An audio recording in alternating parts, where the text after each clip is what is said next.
The World Cup round of 16 is ready to kick off tonight with Argentina, Australia, and the USA versus the Netherlands. And guys, we've seen enough. We've seen enough of some of these bigger teams getting surprised in the group stages. We've seen some upsets, guys, okay?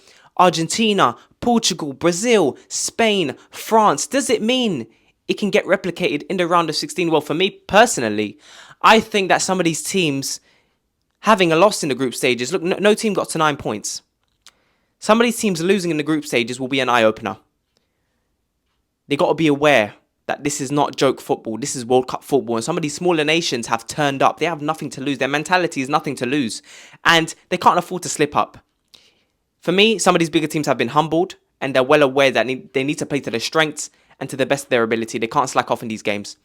For me, yes, there are some excuses. Some teams dropping half of their team, less chemistry, players haven't played together. Yes, individual errors, maybe tactical losses to avoid the likes of Uruguay, for example, getting into the round of 16, less competition in the knockout stages. Yeah, there's some theories there. But one thing I will say, Portugal losing to South Korea yesterday, I wasn't impressed. I saw a lot of individual errors. Yes, a lot of players don't play together. Chemistry is not there. The connections are not there. However, look, you need to play your strongest team. And for me, the first team that stands out in this knockout stage for me is Japan. Japan-Croatia. Japan can win that game. For me, personally, what I've seen from Croatia is very good technical team. We've known this. Aging squad, not very quick. But look, Japan-South Korea, from what I've seen to them. Morocco as well. Very intense. Intensity is what I would describe both of those teams, South Korea and Japan in particular. Very intense, speed, very direct. They're not looking to just pass the ball around. No, they're not like that. As soon as they get the ball, they look to drive forward and get a goal. Yes, they might leave them open at the back. But one thing I will say is that the likes of Croatia with a very technical team, but very slow, aging squad, is going to cause them trouble. And I think that'll be a high-scoring game between Japan and Croatia. I think that Japan will hit them with something that they've never been hit before. Japan, from what I've seen, what everyone's seen, very direct team, very, very, very intense. Can they keep that up for 90 minutes? We'll have to wait and see. But I think Japan will beat Croatia. That's the first one I'll start off with. But today, Argentina, Australia. I think Argentina will beat Australia easy. Australia will sit back. They can't play toe-to-toe. I think it'll be a 1-0 though. I think Australia will make it hard for them. They'll sit back. They'll absorb pressure, try and hit on the counter, but they won't have the quality to, link up the play, build up the play into attacking positions. I don't think they have the quality for that. They don't have it.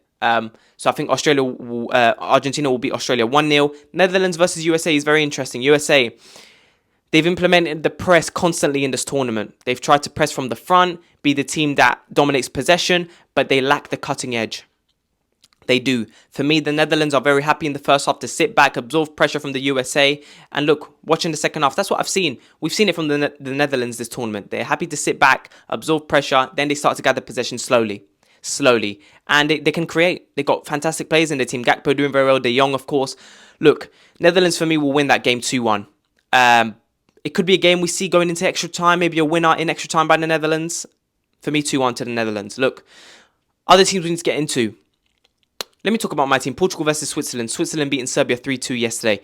We have a decent last 5 games against Switzerland in terms of history and record. But for me, that's a winnable game for us. We have the better team, the better quality and depth. However, we cannot afford... Look, the loss to South Korea would have woken us up. We cannot afford to slack off, and I believe we'll beat Switzerland. I think we'll have too much quality. I think, though, clinicalness will be vital in this game. For me, Ronaldo hasn't been too impressive in the group stages. Doesn't mean it needs to be all relied on him at all. But some of these big players need to step up. Rafael Leão needs to step up. Stop being selfish. Play as a team player. Link up the play. Stop trying to do everything yourself. Ronaldo, be clinical. Get involved in the play. Stop being offside all the time. Okay? Bernardo Silva, active. Stay active. I want to see these players play well. I'll stick Cancelo at left back. Put the lower right back for me.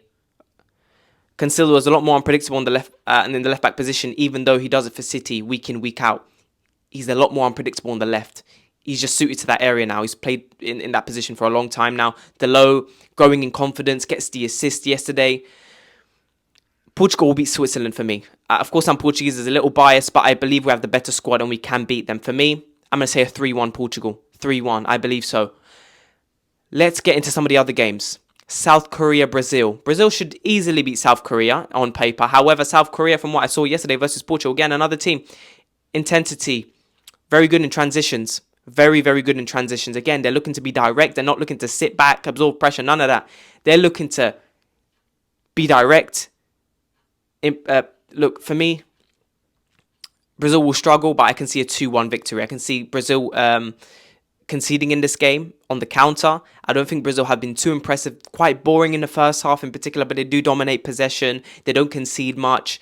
They're the only team, I think, who didn't have a shot on target against them in the first 2 games of the group stages. So I think Brazil will beat South Korea 2-1. I don't think it'll be a thrashing like people expect. Let's get on to France-Poland. Poland have not been impressive for me. Poland do not have the team to supply Lewandowski with the service he needs. Not enough speed, not enough directness in the team. And the overall quality is not there. For me, I think France will beat them 3-0. I think that's where we will see a thrashing, and that will get other teams scared. England-Senegal. Tough game for England. I do think England will win that game 1-0 though. I do think that Senegal will make it physical, depending on the team Southgate chooses to use. Look, a lot of people are against using Henderson in this game, but one thing I will say is that Henderson will calm the game down. He'll calm the game down. And you need players who can be physical but can also be composed in possession. And he, for me, he's got a captain's mentality. Does he have the quality of a player you need to start in the knockout stages? For me, probably not. However, he's not a bad player. He's composed, disciplined, and you need that sort of player against Senegal who are going to make it difficult. They're going to try and drive at your back four.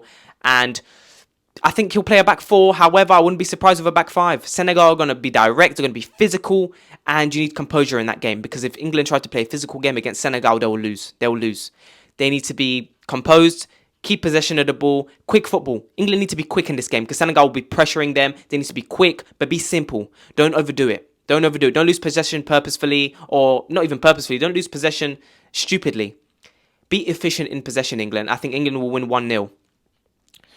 And guys, I think some of these group games, we could see some surprises. Don't get it twisted. We could see some surprises. But for me, I think most of these bigger teams will win these games. The only team I see might be able to do an upset is Japan against Croatia. I can just see it. There's something there. I can see it happening. So, look, Morocco, Spain. Morocco, Spain. I think Spain will win that game. I think they'll dominate possession. However, Morocco, Ziyech doing very well. And for me, Morocco are playing with freedom. They're playing with freedom. However, I do think Spain have too much quality. But if Spain don't manage to get a goal early, I think in the second half, we could see Morocco start putting up the intensity and the pace, the pressure. I have no doubt one or two of these games will go to extra time, maybe into penalties, because some of these teams will make it too aggressive. The likes of Senegal will be aggressive, physical, could make it hard for opposition, and the quality might be lost because of the game constantly being broken down. I think that Morocco, Spain has the possibility of going into extra time, but I think Spain will dominate possession, and Morata on the top of his game. If he doesn't start this game, I think he needs to start. He's a target man. He's a box player. Spain have been creating quite a few opportunities in these group stages.